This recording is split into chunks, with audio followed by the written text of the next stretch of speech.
रामकृष्णाय ते नमः। जननीं शारदां देवीं रामकृष्णं जगद्गुरुं पादपद्मे त्वयो स्थित्वा प्रणमामि मुहुर्मुहुः। नमो श्री यतिराजाय विवेकानन्दसूरये सच्चित् सुखस्वरूपाय स्वामिने तापहारिणे। আজকের কথামৃত অনুষ্ঠানে ঠাকুরমা স্বামীজির ভক্তবৃন্দকে স্বাগত। আমরা করছি স্মৃতির ব্রাহ্ম সমাজে শ্রী রামকৃষ্ণ। স্মৃতিতে শ্রীযুক্ত বেণীমাধব পালের বাড়ি ছিল, তার একটি বাগান বাড়ি ছিল। সেখানে ব্রাহ্ম সমাজের উৎসব হতো বছরে দুবার। সেখানে ঠাকুর একাধিকবার গেছেন। এই বেণীমাধব পাল একজন ভক্ত মানুষ। তিনি ঠাকুরের কাছে দক্ষিণেশ্বরে আসতেন, তার যে মুখনিসৃত কথামৃত তিনি পান করতেন এবং তার সান্নিধ্য লাভে নিজেকে ধন্য করতেন। আজকের পাঠ সেই গত দিনে যেটা শুরু হয়েছিল, সেই ব্রাহ্ম ভক্তদের সহিত কথোপকথন ও আনন্দ। প্রথম পরিচ্ছেদ থেকে চতুর্থ পরিচ্ছেদ পর্যন্ত আমরা পড়েছিলাম। সেখানে আমরা যে সুন্দর জিনিসগুলি পেয়েছিলাম তার মধ্যে একটি ছিল, গীতাতে আমরা যে গুণত্রয়ের কথা পড়ি, একটা অধ্যায়ই আছে গুণত্রয় বিভাগ যোগ। সেই গুণত্রয় বিভাগ যোগের যে কথা ভগবান অর্জুনকে বলেছিলেন, যে সত্য রজতম প্রকৃতিতে যে তিন গুণ আছে, সেই তিন গুণ দিয়ে যে মানুষের স্বভাব সৃষ্টি হয়, তৈরি হয়, সেই কথাগুলি তিনি একবারে পরিষ্কার জলের মতো তিনি এখানে বুঝিয়ে দিয়েছেন। সংসারীদের মধ্যে সত্য রজতম তিন গুণ আছে, তেমনি ভক্তির ও সত্য রজতম তিন গুণ আছে। ঠাকুর বলছেন সংসারী সত্যগুণ কিরকম জানো? বাড়িটি এখানে ভাঙা, ওখানে ভাঙা, মেরামত করে না। ঠাকুর দালানে পায়রাগুলো হাঁটছে, উঠানে শ্যাওলা পড়েছে, হুঁশ নাই। আসবাবগুলো পুরনো, ফিটফাট করবার চেষ্টা নাই। তারপর যা তাই একখানা হলেই হলো। লোকটি খুব শান্ত, শিষ্ট, দয়ালু, অমায়িক, কারো কোনো অনিষ্ট করে না। সংসারী রজগুণের লক্ষণ আবার আছে। ঘড়ির চেন, হাতে 2-3টা আংটি, বাড়ির আসবাব খুব ফিটফাট, দেওয়ালে কুইনের ছবি, রাজপুত্রের ছবি, কোনো বড় মানুষের ছবি, বাড়িটি চুনকাম করা, যেন কোনোখানে একটু দাগ নাই। নানা রকমের ভালো পোশাক, চাকরদেরও পোশাক, এমনি এমনি সব। সংসারের তমগুণের লক্ষণ নিদ্রা, কাম, ক্রোধ, অহংকার, এইসব।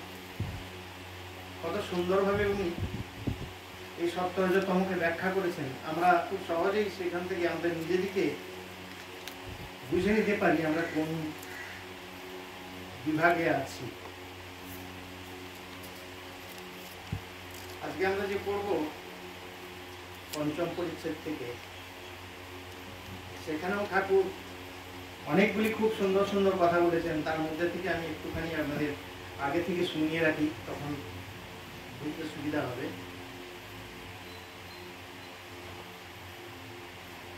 এখানে আমরা যে সাধারণ পথের পথিক যারা সামান্য হলেও সাধারণ পথে পা বাড়িয়েছেন, তাদের কাছে একটা মৌলিক প্রশ্ন, ঈশ্বর সাকার না নিরাকার? যে কোনো মানুষের কাছে কিন্তু এটা, সাধারণ পথে যারাই এক পায়ে গিয়েছেন তাদের কাছে এই প্রশ্নটা কিন্তু আসবেই, যে আমি কিভাবে ঈশ্বরের সাধনা করব, সাকার হিসাবে না নিরাকার হিসাবে? এই প্রশ্নটা প্রথমেই আসবে। তো সেই প্রশ্নেরও ঠাকুর উত্তর দিয়েছেন এখানে আজকে। আপনারা প্রথম দুটো শ্রবণের মাধ্যমে সেটা জানতে পারবেন। এখানে এই বহুরূপীর গল্প উনি বলেছেন। ঠাকুর তো এরকম লৌকিক গল্প বলাতে মানে একদম অত্যন্ত কি বলবো, মানে একদম এক্সপার্ট ছিলেন যাকে বলে।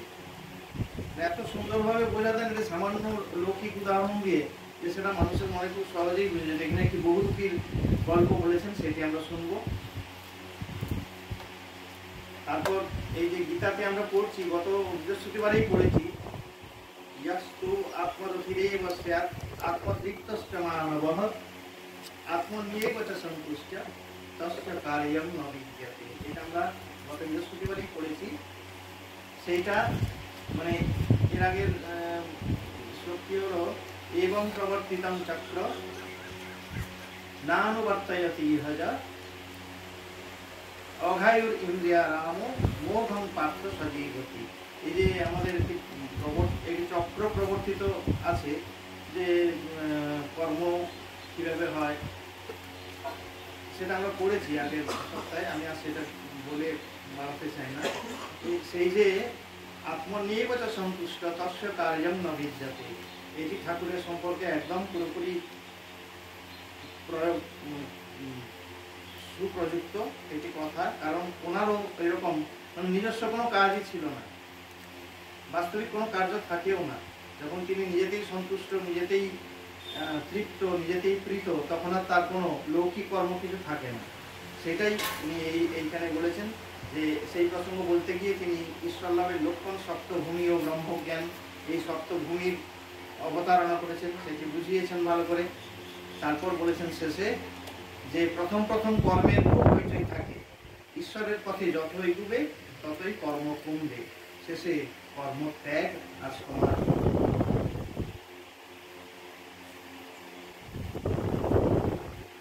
এরপরেও আরো সুন্দর সুন্দর প্রসঙ্গ আছে।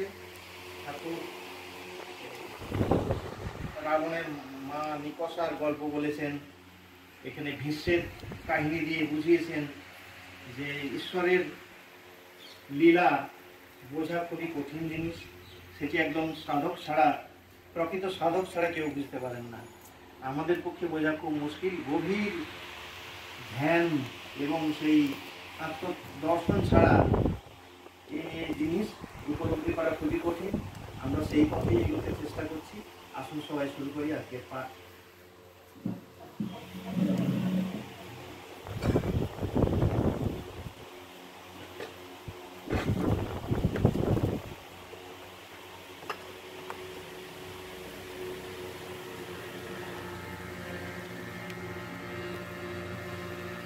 নমস্কার। প্রথমে গুরু প্রণাম, তারপর গুরু বন্দনা।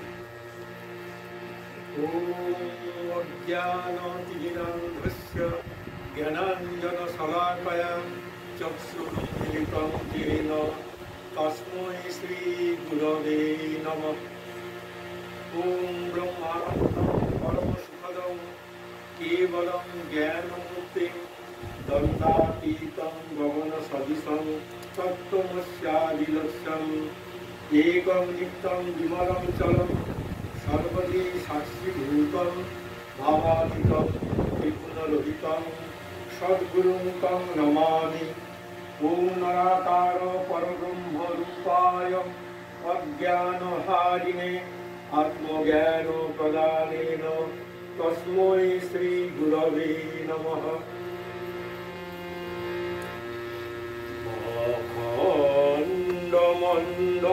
অখণ্ডমণ্ডলাকারং ব্যক্তং येन চরাচরং তৎপদং দর্শিতং येन তস্मै শ্রীগুরবে নমঃ। তস্मै শ্রীগুরবে নমঃ। ভবসাগর তারণ কারণ হে রবিনন্দন বন্ধন খণ্ডন হে।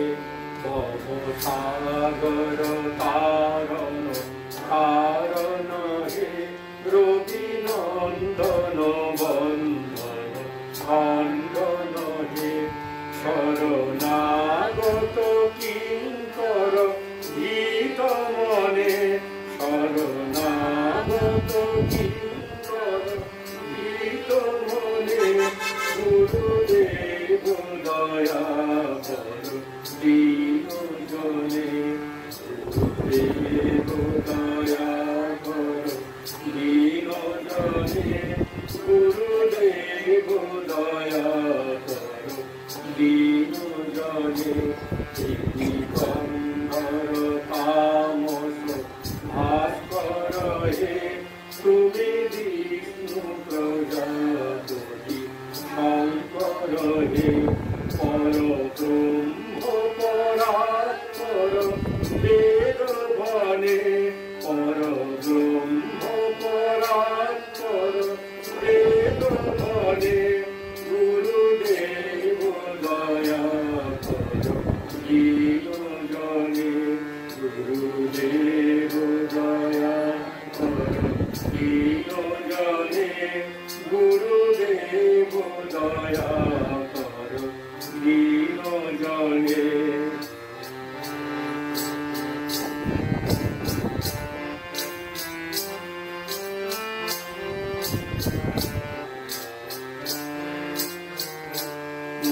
মনোবারণ শাসন অঙ্কুশ হে নরপ্রাণ হে হরি কাকুশ হে গুণগান পরায়ণ দেবগণে গুণগান পরায়ণ দেবগণে গুরুদেব দয়া কর দীন জনে গুরুদেব দয়া কর দীন জনে গুরুদেব দয়া কর দীন জনে কুলকুণ্ডলিনী ধূম ভঞ্জক হে হৃদিগ্রন্থি বিদারণ তারক হে মম মানস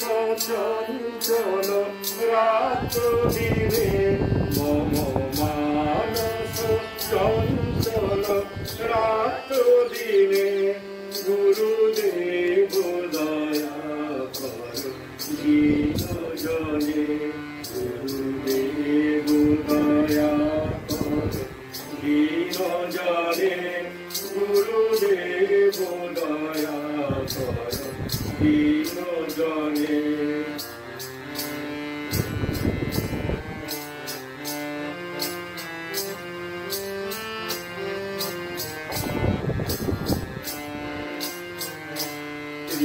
ত্রিভুজূদন মঙ্গল নায়ক হে সুখ শান্তি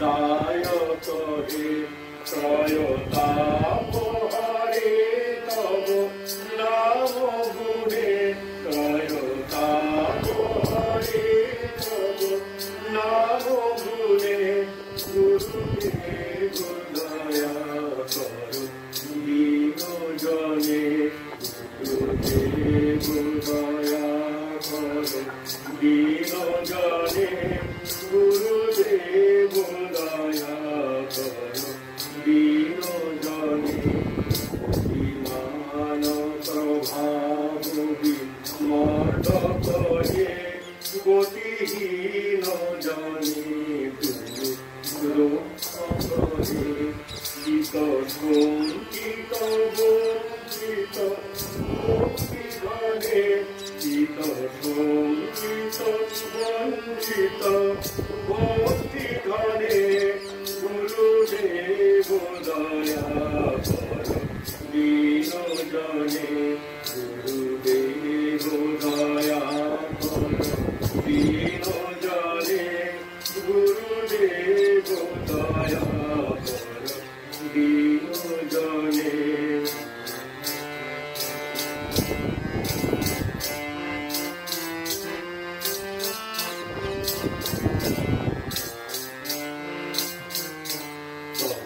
নাম সদা শুভ সাধক হে পতিতা ধম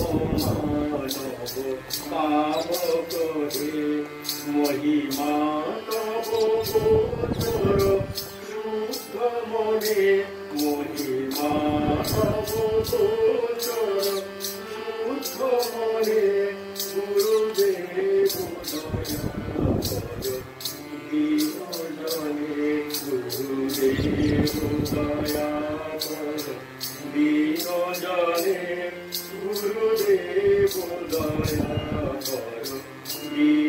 জনে জয় সদ্গুরু ঈশ্বর প্রাপক হে ভবরোগ বিকার বিনাশক হে মন যেন রহে তব শ্রীচরণে মন যেন রহে তব শ্রীচরণে গুরুদেব দয়া কর দীনজনে দেব দয়া কর দীনজনে গুরুদেব দয়া কর দীনজনে।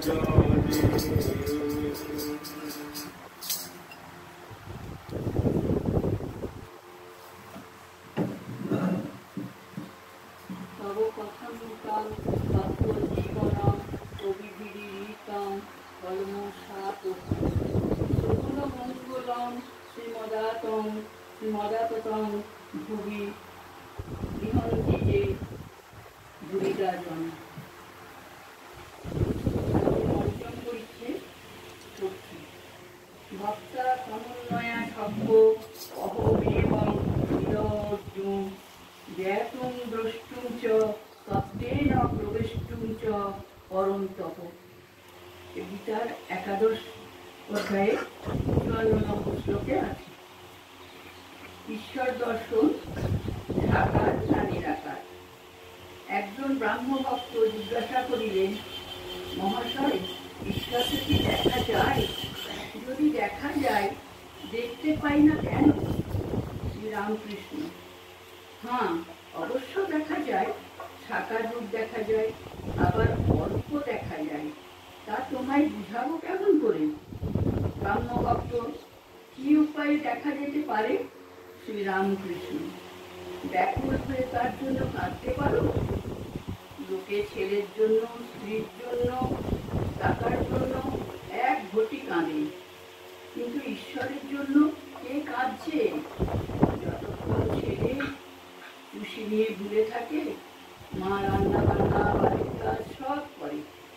ছেলের যখন খুশি আর ভালো লাগে না, খুশি ফেলে চিৎকার করে কাঁদে, তখন মা ভাতের হাঁড়ি নামিয়ে চুর করে এসে ছেলেকে কোলে দেয়। ব্রাহ্ম ভক্ত: মহাশয়, ঈশ্বরের স্বরূপ নিয়ে এত নানা মত কেন?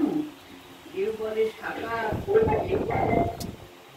কেউ বলে নিরাকার, আবার সাকারবাদীদের নিকট নানা রূপের কথা শুনতে পায়। এত গন্ডগোল কেন? শ্রীরামকৃষ্ণ: যে ভক্ত যে রূপ দেখে, সে সেই রূপ মনে করে। বাস্তবিক কোনো গন্ডগোল নাই। তাকে কোনো রকমে যদি একবার লাভ করতে পারা যায়, তাহলে তিনি সব বুঝিয়ে দেন। সে পাড়াতে গেলে না সব খবর পাবে কেমন করে? ও চরণ নিম্নে উৎসবময়ী শ্যাম ধরণী সরসা, তব চরণ নিম্নে উৎসবময়ী শ্যাম ধরণী সরসা, ঊর্ধ্বে চাহ অগণিত মণি রঞ্জিত নভনীরাঞ্চলা, সৌম্য মধুর লেপাঙ্কন শান্ত কুশল দরসা, শ্যাম ধরণী সরসা, তব চরণ নিম্নে উৎসবময়ী শ্যাম ধরণী সরসা, দূরে হের চন্দ্র কিরণ উদ্ভাসিত গঙ্গা, নিত্যি পুলক কীর্তি মুখর পুরুষ করতরঙ্গা, ধাই মত ভরসে সাগর পদ পরশে, কুলে কুলে করি পরিবেশন মঙ্গলময় বরষা,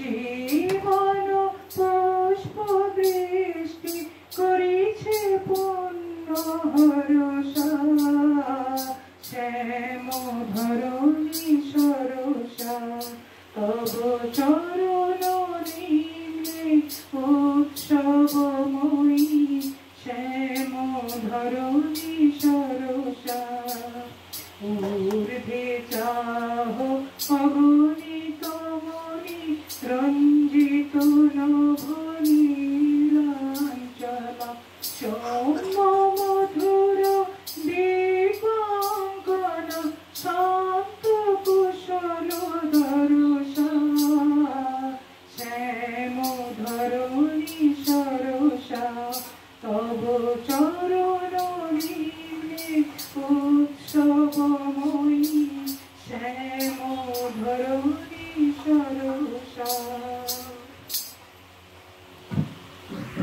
একজন বাচ্চা ছিল, সে দেখলে যে একটা গাছের একটি জানোয়ার রয়েছে।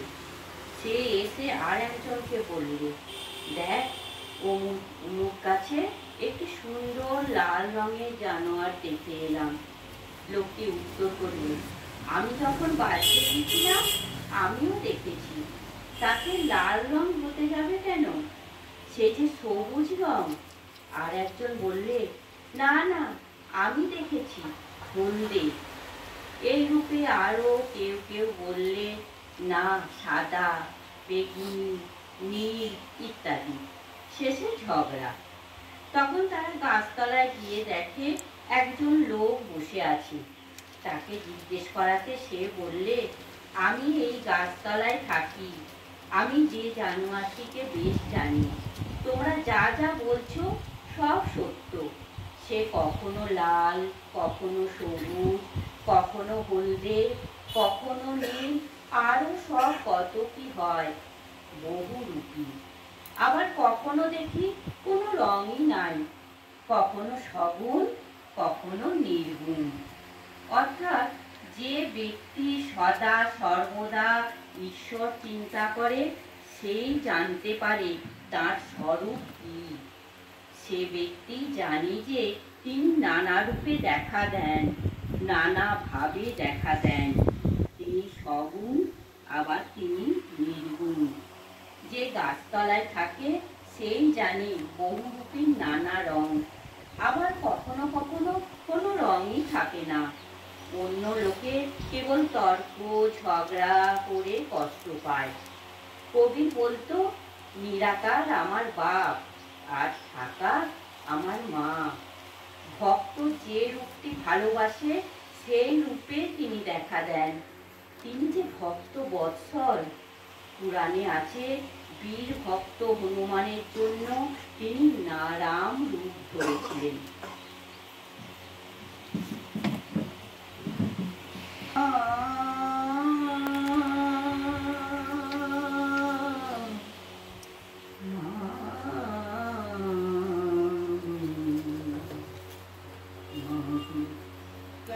কেমন করে ডাকলে তোরে দেখতে পাবো কেমন করে ডাকলে তোরে দেখতে পাবো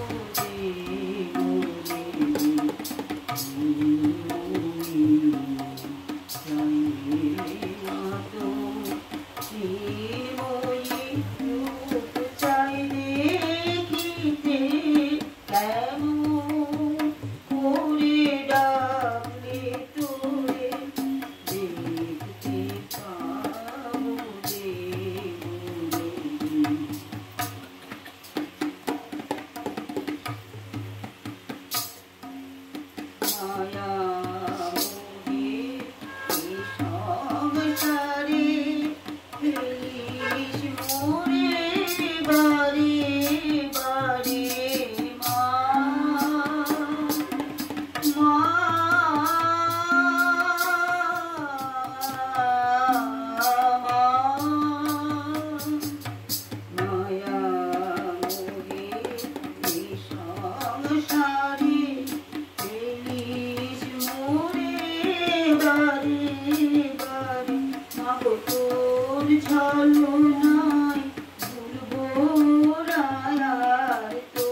আর কত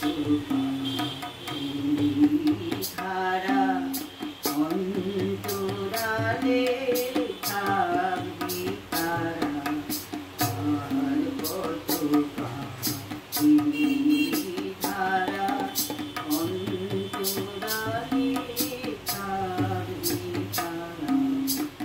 আমি শুধু মামা বলি, আমি শুধু মামা বলি, ডেকে ডেকে কোলে সারা।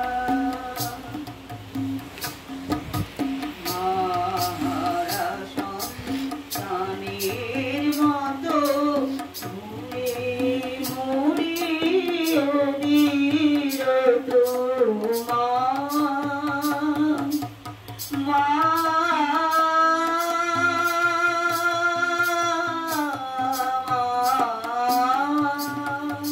মাহারা সন্তানের মতো ঘুরে মরি অবিরত তোর শীতল কোলে নেব তুলে, শীতল কোলে নেব তুলে, পারি না যে আর সখিছি কেমন করে ডাকলে তোরে, দেখতে পাবো যে তোরে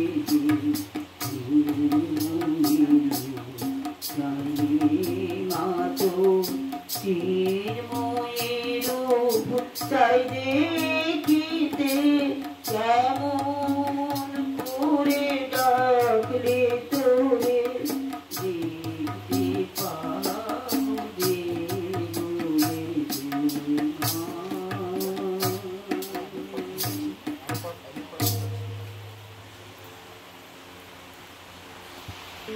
ও শ্যামরূপের ব্যাখ্যা। অনন্তকে জানা যায় না, বেদান্ত বিচারের কাছে রূপ রূপ উড়ে যায়। সে বিচারের শেষ সিদ্ধান্ত এই, ব্রহ্ম সত্য আর নামরূপ যুক্ত জগৎ মিথ্যা। যতক্ষণ আমি ভক্ত এই অভিমান থাকে, ততক্ষণই ঈশ্বরের রূপ দর্শন আর ঈশ্বরকে ব্যক্তি বলে বোধ সম্ভব হয়। বিচারের চোখে দেখলে ভক্তের আমি অভিমান ভক্তকে একটু দূরে রেখেছে। কালীরূপ কি শ্যামরূপ 14 কোয়া কেন? দূরে বলে সূর্য ছোট দেখায়। কাছে যাও, তখন এত বৃহৎ দেখাবে যে ধারণা করতে পারবে না। আবার কালীরূপ কি শ্যামরূপ শ্যামবর্ণ কেন? সেও দূর বলে। যেমন দিঘির জল দূরে থেকে সবুজ, নীল বা কালো বর্ণ দেখায়, কাছে গিয়ে হাতে করে জল তুলে দেখো কোনো রঙই নাই। আকাশ দূরে দেখলে নীলবর্ণ, কাছে দেখো কোনো রং নাই। তাই বলছি, বেদান্ত দর্শনের বিচারে ব্রহ্ম নির্গুণ। তার কি স্বরূপ তা মুখে বলা যায় না, কিন্তু যতক্ষণ তুমি নিজে সত্য, ততক্ষণ জগৎও সত্য।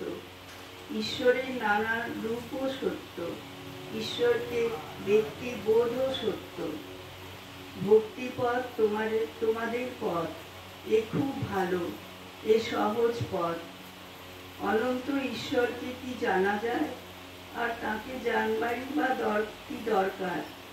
এই দুর্লভ মানুষ জনমকে আমার দরকার তার পাদপদ্মে যেন ভক্তি হয়।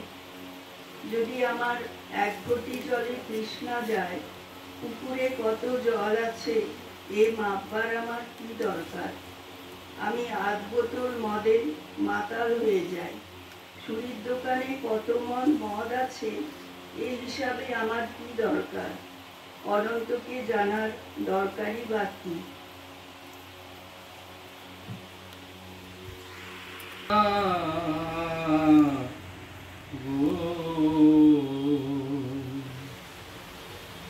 সময় তো থাকবে না গো মা, কেবল মাত্র কথা রবে মা। সময় তো থাকবে না গো মা, কেবল মাত্র কথা রবে মা। কথা রবে, কথা রবে গো মা, জগতে কলঙ্ক রবে। সময় তো থাকবে না গো মা, কেবল মাত্র কথা রবে মা। ভালো কি বা মন্দ কালি অবশ্য এক দাঁড়াইবে। ভালো কি বা মন্দ কালি অবশ্য এক দাঁড়াইবে। সাগরে যার বিছানা মা, শিশিরে তা কি করিবে, শিশিরে তা কি করিবে মা। জগতে কলঙ্ক রবে। সময় তো থাকবে না গো মা, কেবল মাত্র কথা রবে মা। কথা রবে, কথা রবে গো মা, জগতে কলঙ্ক রবে। দুঃখে দুঃখে জড়ো জড়ো আর কত মা দুঃখ দিবে। দুঃখে দুঃখে জড়ো জড়ো আর কত মা দুঃখ দিবে মা। কেবল মাত্র দুর্গা নাম, শ্যামা নামে কলঙ্ক রটিবে। শ্যামা নামে কলঙ্ক রটিবে। জগতে কলঙ্ক রবে। সময় তো থাকবে না গো মা, কেবল মাত্র কথা রবে মা। সময় তো থাকবে না গো মা, কেবল মাত্র কথা রবে মা। কথা রবে, কথা রবে গো মা, জগতে কলঙ্ক রবে। সময় তো থাকবে না গো মা, কেবল মাত্র কথা রবে মা।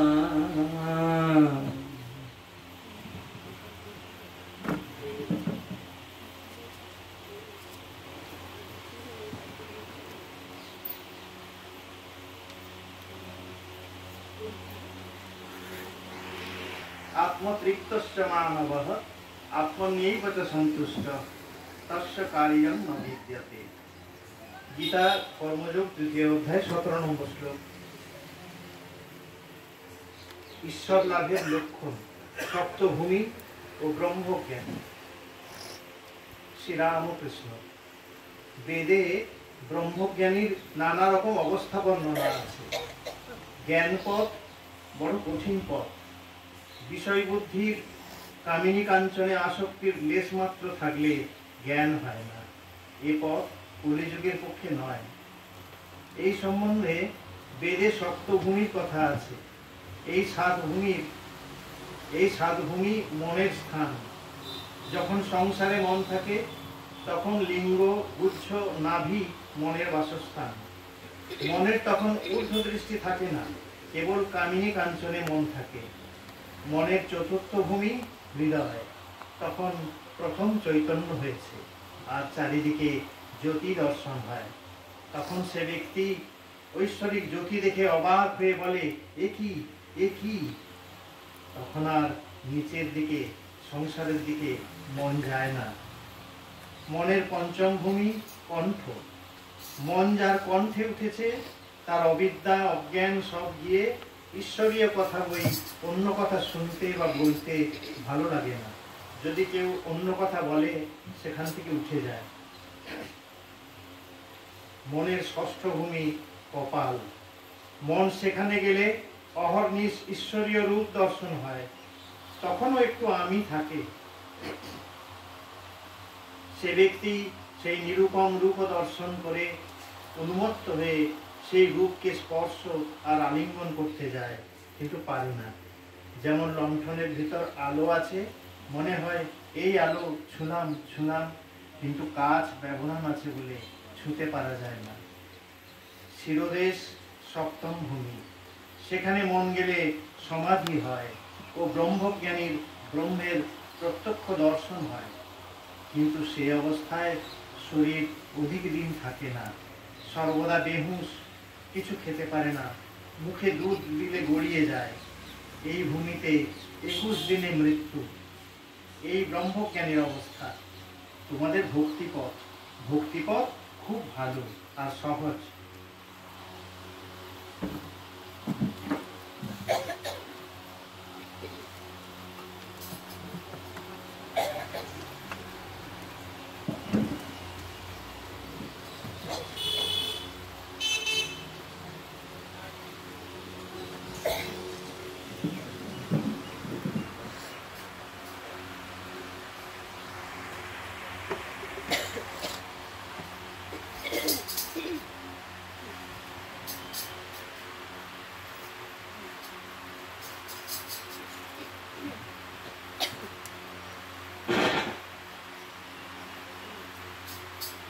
পূর্ণিমার চাঁদ গগন হতে এলো রে ধরায়।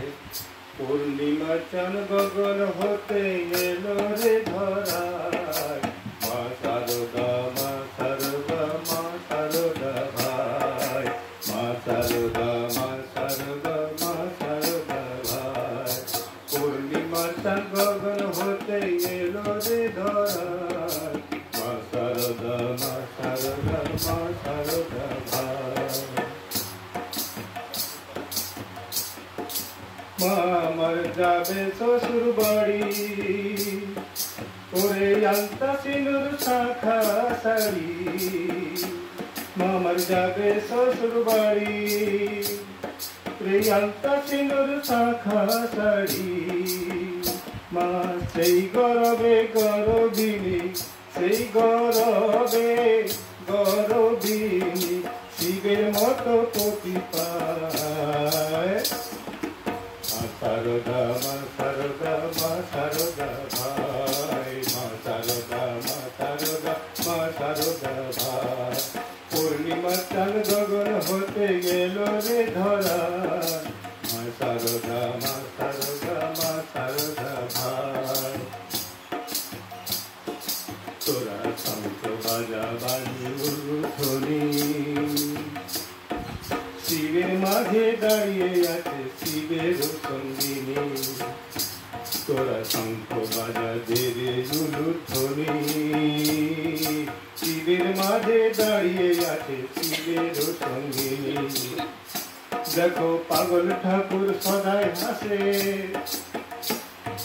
পাগল ঠাকুর সদাই হাসে মায়ের পানে শুধুই ধায় মা শারদা মা শারদা মা শারদা ভাই মা শারদা মা শারদা মা শারদা ভাই পূর্ণিমা চাঁদ গগন হতে এলো রে ধরা মা শারদা মা শারদা মা শারদা ভাই মা শারদা মা শারদা মা শারদা ভাই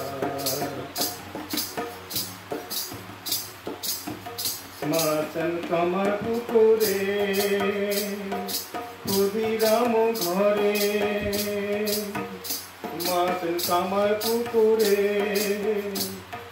ক্ষুদিরাম ঘরে তারে চন্দ্রমণি অবাক হয়ে বরণ করে তারে চন্দ্রমণি অবাক হয়ে বরণ করে সবাই দেখে কোনে মুগ্ধ মনে সবাই দেখে কোনে মুগ্ধ মনে এমন সর্বলক্ষ্মী ভাইরে গলায় মিলিল কোথায় মা শারদা মা শারদা মা শারদা ভাই মা শারদা মা শারদা মা শারদা ভাই পূর্ণিমা চাঁদ গগন হতে এলো রে ধরা পূর্ণিমা চাঁদ গগন হতে এলো রে ধরা মা শারদা মা শারদা মা শারদা ভাই মা শারদা মা শারদা মা শারদা ভাই মা শারদা মা শারদা মা শারদা ভাই পূর্ব কথা ঠাকুরের তর্পণাদি কর্মত্যাগ। আমায় একজন বলেছিল, মহাশয় আমাকে সমাধিটা শিখিয়ে দিতে পারেন? সকলের হাস্য। সমাধি হলে সব কর্ম ত্যাগ হয়ে যায়। পূজা জপাদি কর্ম বিষয় কর্ম সব ত্যাগ হয়। প্রথমে কর্মের বড় হইতেই থাকে। যত ঈশ্বরের দিকে এগোবে ততই কর্মের আড়ম্বর কমে। এমনকি তার নাম গুণ গান পর্যন্ত বন্ধ হয়ে যায়। শিবনাথের প্রতি যতক্ষণ তুমি সভায় আসনি তোমার নাম গুণ কথা অনেক হয়েছে। যে তুমি এসে পড়েছ অমনি সেসব কথা বন্ধ হয়ে গেল। তখন তোমার দর্শনেতেই আনন্দ। তখন লোকে বলে, এই যে শিবনাথ বাবু এসেছেন। তোমার বিষয়ে অন্য সব কথা বন্ধ হয়ে যায়। আমার এই অবস্থার পর গঙ্গা জলে তর্পণ করতে গিয়ে দেখি যে হাতের আঙুলের ভিতর দিয়ে জল গলে পড়ে যাচ্ছে। তখন হলধারীকে কাঁদতে কাঁদতে জিজ্ঞাসা করলাম, দাদা এ কি হলো? হলধারী বললেন, একে গলিত হস্ত বলে।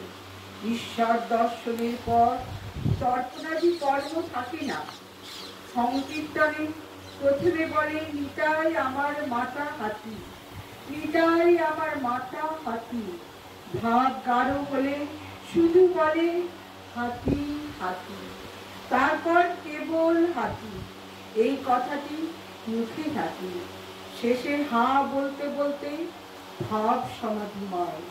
তখন সে ব্যক্তি এতক্ষণ কীর্তন করেছিল চুপ হয়ে যায়।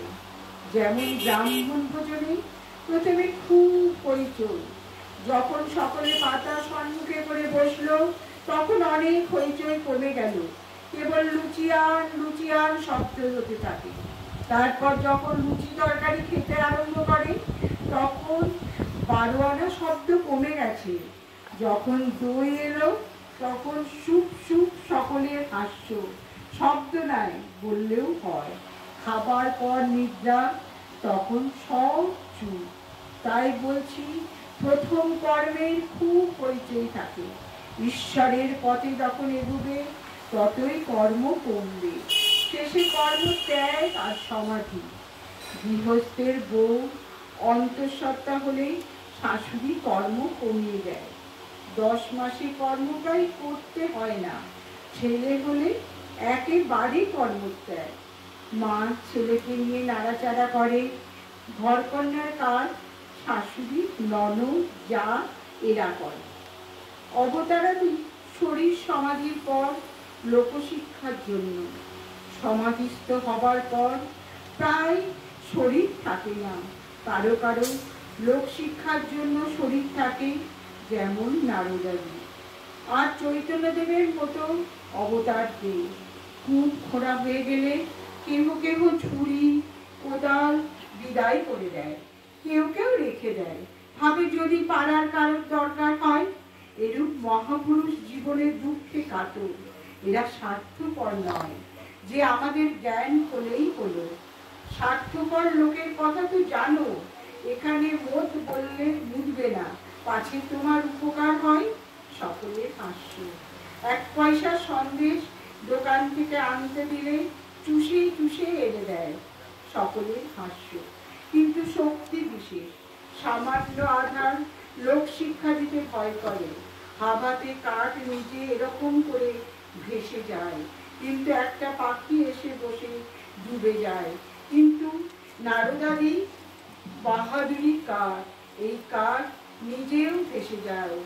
আবার ওপরে কত মানুষ, গরু, হাতি পর্যন্ত নিয়ে যেতে পারে।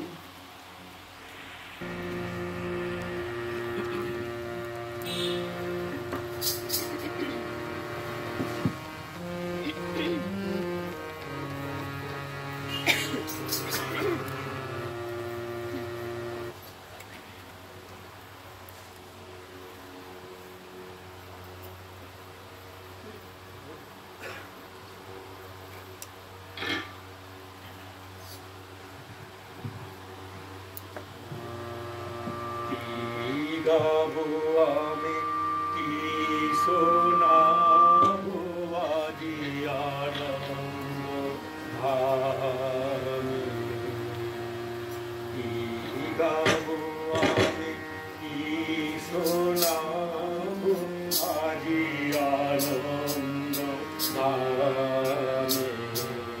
পুরবাসী জনে এনেছি দেখে তোমার অমৃত নামে,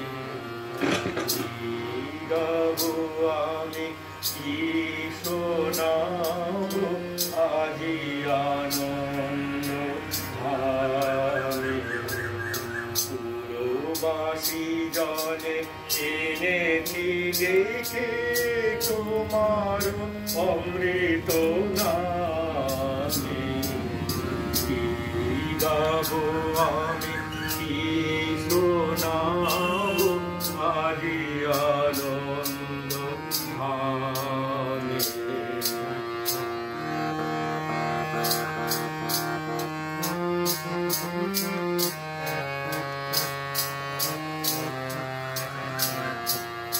কেমনে বর্ণিব তোমার রচনা, কেমনে রটিব তোমার করুণা, কেমনে বর্ণিব তোমার রচনা, কেমনে রটিব তোমার করুণা, কেমনে গলাবো হৃদয় প্রাণ তোমার মধুর প্রেমে, কি গাবো আমি কি শোনাবো আজি আনন্দ ধামে। পুরবাসী জনে এনেছি দেখে তোমার অমৃত নামে,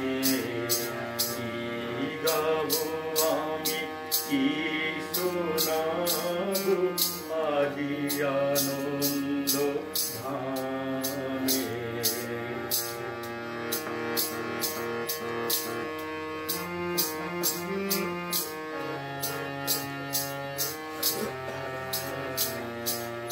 তব নাম লয়ে চন্দ্র তারা অসীম শূন্যে ধারিছে, রবি হতে গ্রহে ঝরিছে প্রেম, গ্রহ হতে গ্রহে ছাইছে।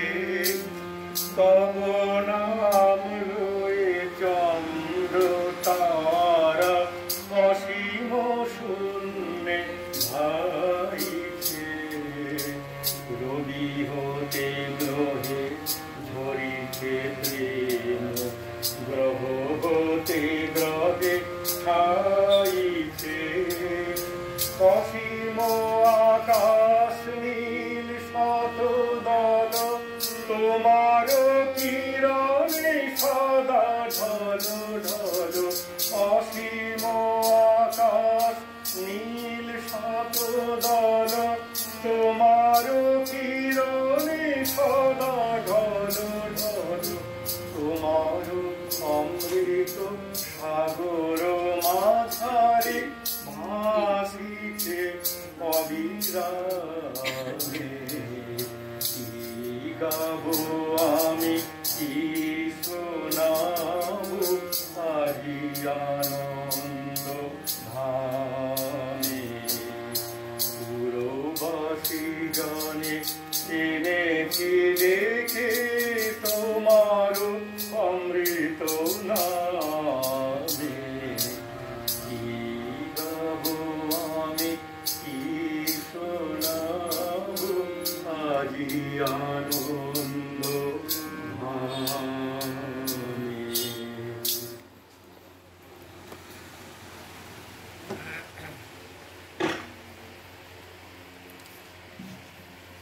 সপ্তম পরিচ্ছেদ। অদিষ্ট পুষ্পম হৃষিতস্মি দৃষ্টা ভয়েন চ প্রব্যথিতম মনমি তদেব মে দর্শয় দেবরকম প্রসিত দেবেশু জগন্নিবাস। ভগবান শ্রীকৃষ্ণ যখন অর্জুনকে তার বিশ্বরূপ দর্শন করালেন, সেই বিশ্বরূপ দর্শন করে অর্জুন এই শ্লোকটি বলেছেন, আমি এইরকম রূপ পূর্বে কখনো দেখিনি। এই রূপ দেখে আমি হর্ষিত হচ্ছি এবং সেই সঙ্গে ভয়ে আমার মন অত্যন্ত ব্যথিত হচ্ছে। সুতরাং আপনি আপনার সেই দেব রূপ সৌম বিষ্ণুমূর্তি ধারণ করুন। হে দেবে, হে জগন্নিবাস, আপনি প্রসন্ন হন। অদিষ্ট পুষ্পম হৃষিতস্মি দৃষ্টা ভয়েন চ প্রব্যথিতম মনমে তদেব ময়ি দর্শয় দেবরূপম প্রসিত দেবেশ জগন্নিবাস। ব্রাহ্ম সমাজের প্রার্থনা পদ্ধতি ও ঈশ্বরের ঐশ্বর্য বর্ণনা। উপকথা। দক্ষিণেশ্বরে রাধাকান্তের ঘরে গয়নাগুলি 1869। শ্রীরামকৃষ্ণ শিবনাথাদের প্রতি, হ্যাঁ তোমরা ঈশ্বরের ঐশ্বর্য এত বর্ণনা করো কেন? আমি কেশব সেনকে এই কথা বলেছিলাম। একদিন তারা সব ওখানে কালীবাড়িতে গিয়েছিল। আমি বললাম, তোমরা কিরকম লেকচার দাও আমি শুনবো। তার গঙ্গার ঘাটে চাপ নিতে শোভালো। আর কেশব বলতে লাগলো, বেশ বললে, আমার ভাব হয়ে গেছিল। পরে কেশবকে আমি বললুম, তুমি এইগুলোর এত বড় কেন? হে ঈশ্বর, তুমি কি সুন্দর ফুল করিয়াছ, তুমি আকাশ করিয়াছ, তুমি তারা করিয়াছ, তুমি সমর্থ করিয়াছ। এইসব যারা নিজে ঐশ্বর্য ভালোবাসে তারা ঈশ্বরের ঐশ্বর্য বর্ণনা করতে ভালোবাসে। যখন রাধাকান্তের গয়না চুরি গেল, সেজাবাবু রাসমণির জামাই রাধাকান্তের মধ্যে গিয়ে ঠাকুরকে বলতে লাগলো, ছি ঠাকুর, তুমি তোমার গয়না রক্ষা করতে পারলে না। আমি সেজাবাবুকে বললাম, ও তোমার কি বুদ্ধি! স্বয়ং লক্ষ্মীজাত দাসী পদসেবা করেন, তার কি ঐশ্বর্যের অভাব? এই গয়না তোমার পক্ষে ভারী একটা জিনিস, কিন্তু ঈশ্বরের পক্ষে কতগুলো মাটির টেরা। এমন হীন বুদ্ধি কথা বলতে নাই। কি ঐশ্বর্য তুমি তাকে দিতে পারো? তাই বলি, যাকে নিয়ে আনন্দ হয় তাকেই লোকে চায়। তার বাড়ি কোথায়, কখানা বাড়ি, কটা বাগান, কত ধন জন, দাস দাসী, এই খবরে কাজ কি? নরেনকে যখন দেখি তখন আমি সব ভুলে যাই। তার কোথা বাড়ি, তার বাবা কি করে, তার কটি ভাই, এসব কথা একদিন ঘুরেও জিজ্ঞাসা করি নাই।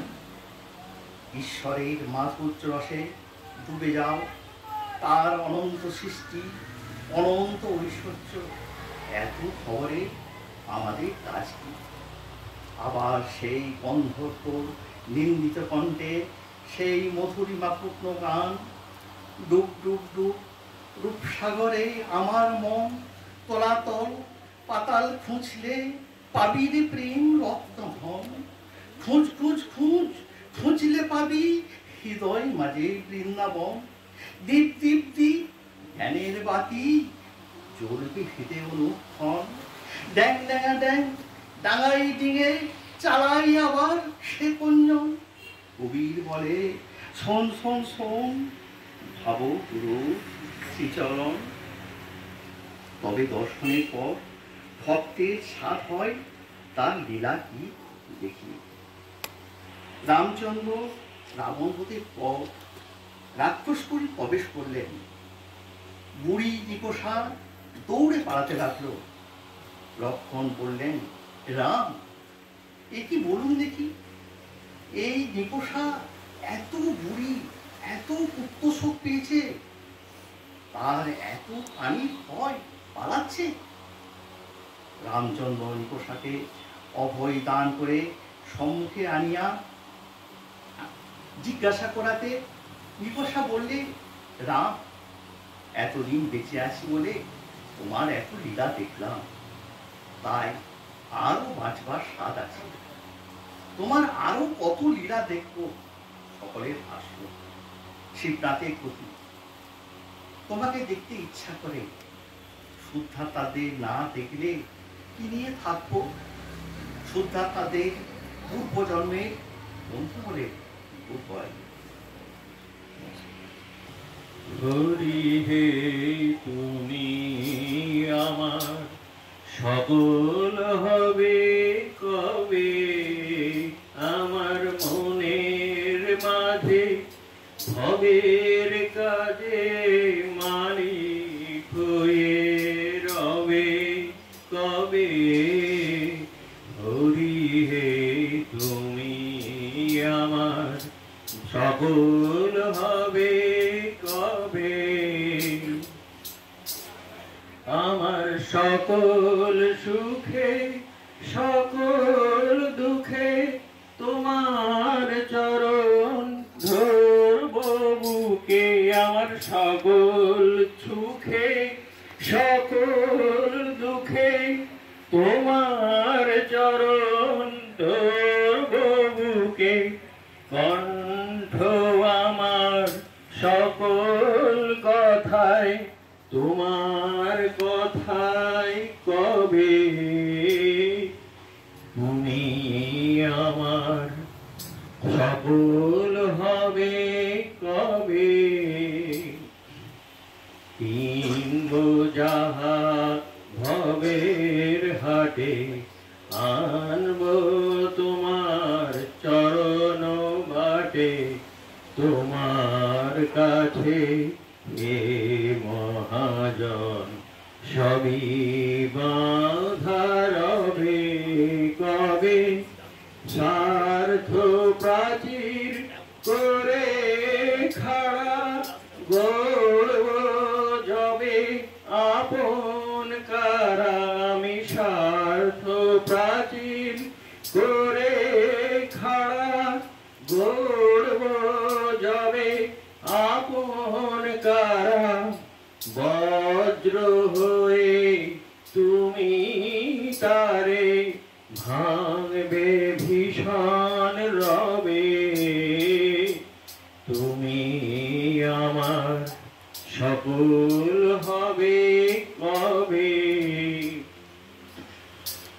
পায়ে যখন ফেলবে সব তোমার পায়ে পাইব ঠাই জগতের সকল আপন হতে আপন হবে কবে ফিরব যখন সন্ধ্যা বেলা সাঙ্গ করে ভবের খেলা শেষে ফিরব যখন সন্ধ্যা বেলা সাঙ্গ করে ভবের খেলা জননী হয়ে তখন ফুল বাড়ায় লবে তুমি আমার সকল হবে কবে আমার মনের মাঝে ভবের কাজে মালিক হয়ে রবে কবে হরি হে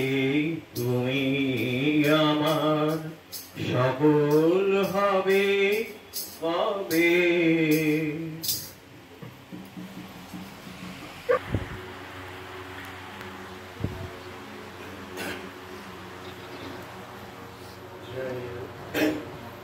রাম কৃষ্ণ শরণম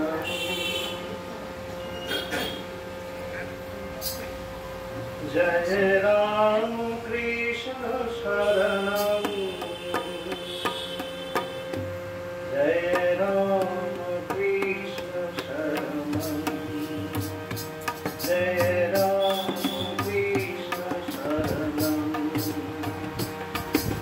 রাম কৃষ্ণ শরণম জয় রাম কৃষ্ণ শরণম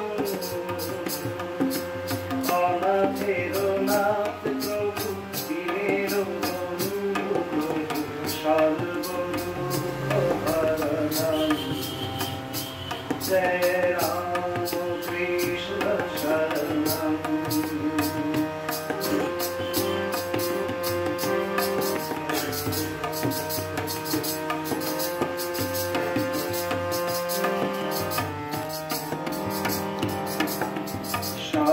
শরণাগতের তুমি চির আশ্রয় শাশ্বত প্রেমে মহাভাবের উদয় শরণাগতের তুমি চির আশ্রয় শাশ্বত প্রেমে মহাভাবের উদয় অমৃতের দূত তুমি পূর্ণ ব্রহ্ম তুমি অমৃতের দূত তুমি পূর্ণ ব্রহ্ম তুমি পুরুষ প্রকৃতি মনোহর নাম পুরুষ প্রকৃতি মনোহর নাম জয় রাম কৃষ্ণ শরণম জয় রাম কৃষ্ণ শরণম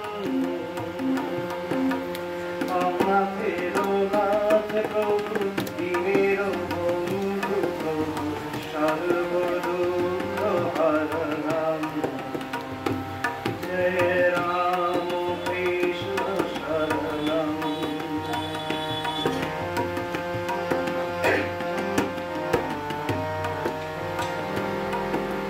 প্রিয় বান্ধব তুমি বন্ধুহীনের করুণা সিন্ধু প্রভু আর তো জানে প্রিয় বান্ধব তুমি বন্ধুহীনের করুণা সিন্ধু প্রভু আর তো জানে অনন্ত জীবনের স্রষ্টা তুমি প্রভু অনন্ত জীবনের স্রষ্টা তুমি প্রভু দেহি দেহি তব পদযুগলম দেহি দেহি তব পদযুগলম জয় রাম কৃষ্ণ শরণম জয় রাম কৃষ্ণ শরণম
কৃষ্ণ শরণম রাম কৃষ্ণ শরণম রাম কৃষ্ণ শরণম শরণে জয় জয় রাম কৃষ্ণ শরণম রাম কৃষ্ণ শরণম রাম কৃষ্ণ শরণম শরণে মা শারদা শরণম মা শারদা শরণম মা শারদা শরণম শরণে মা শারদা শরণম মা শারদা শরণম মা শারদা শরণম শরণে জয় জয় রাম কৃষ্ণ শরণম রাম কৃষ্ণ শরণম রাম কৃষ্ণ শরণম শরণে স্বামীজি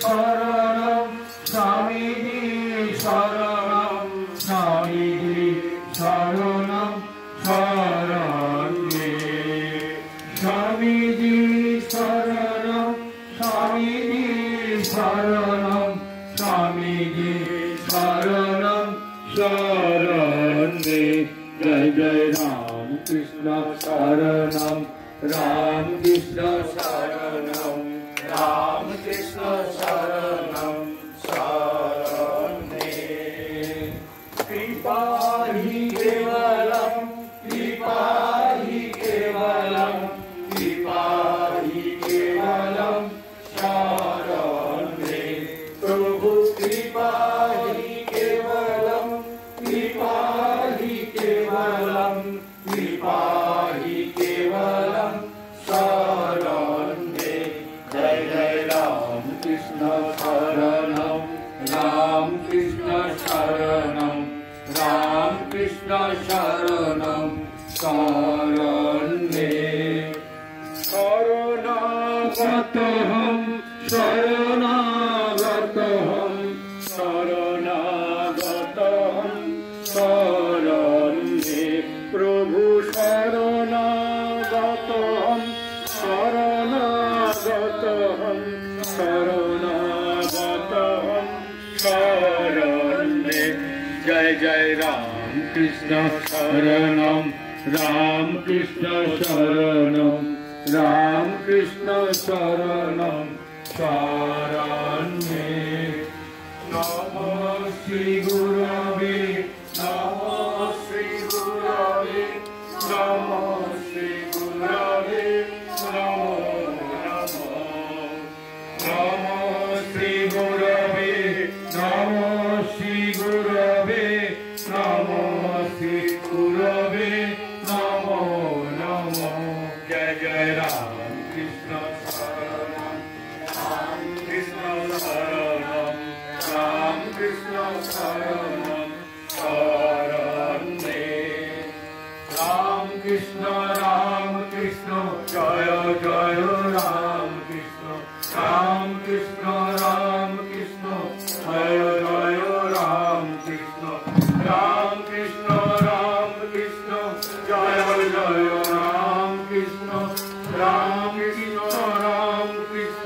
জয় জয় রাম কৃষ্ণ রাম কৃষ্ণ জয় জয় রাম কৃষ্ণ রাম কৃষ্ণ জয় জয় রাম কৃষ্ণ রাম কৃষ্ণ জয় জয় রাম কৃষ্ণ রাম কৃষ্ণ জয় জয় রাম কৃষ্ণ রাম কৃষ্ণ শরণম রাম কৃষ্ণ শরণম রাম কৃষ্ণ শরণম শরণে জয় জয় রাম কৃষ্ণ শরণম রাম কৃষ্ণ শরণম রাম কৃষ্ণ শরণম শরণে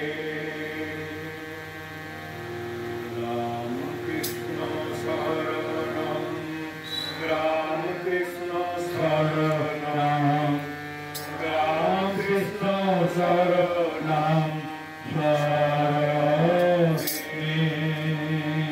জয় শ্রী গুরু মহারাজ কি জয়। জয় জয় ঠাকুর শ্রী রামকৃষ্ণ দেব কি জয় মহামাই কি জয় স্বামীজি মহারাজ জি কি জয় শ্রী মদন মোহন জিউ কি জয় শ্রী মৃন্ময়ী সর্বমঙ্গলা ছিন্নমস্তা মাই কি জয় বানেশ্বর শিব জি কি জয় ভগবত ভক্ত ভগবান কি জয় গঙ্গা মাই কি